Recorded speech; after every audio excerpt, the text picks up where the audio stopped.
24/7 Teachers Training, a lesson-by-lesson tutorial for homogeneous teaching.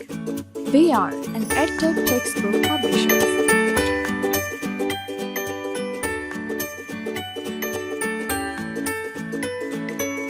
Bismillahirrahmanirrahim.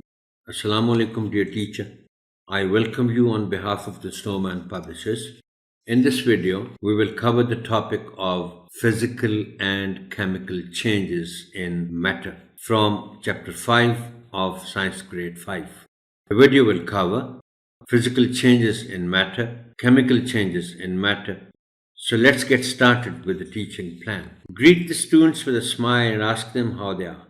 Then start introducing the lesson with a quick recap of what the students already know.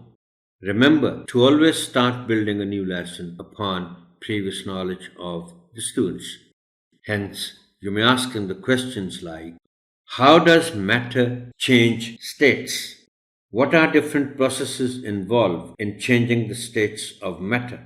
Keep connecting their answers with new questions so that a foundation to the lesson is developed. This will help the students revise the characteristics of flowers. Keep writing the responses on the board. For this lesson, prepare a demonstration of melting wax. Ask the students to observe closely how solid wax melts into liquid and then becomes solid again. Ask them whether they think if the chemical composition of wax has changed. Explain to them how this is a physical change as no new product is formed.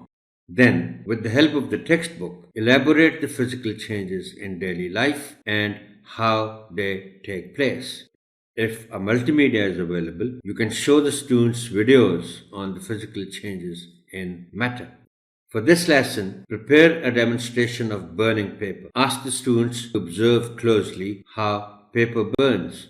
Ask them, if possible, to make paper again from the ash. Explain to them how this is a chemical as a new product, that is, ash, is formed. Then, with the help of the textbook, elaborate these chemical changes in daily life like cooking, rusting, decaying, etc., and how they take place. If a multimedia is available, you can show to the students videos on the chemical changes in matter. With the help of the students, quickly recap the lesson. Try to make the student participation more.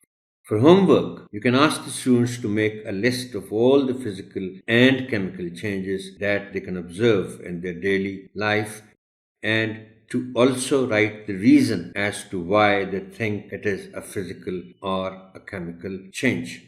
Thank you, Honorable Teacher, for your listening. Allah Hafiz.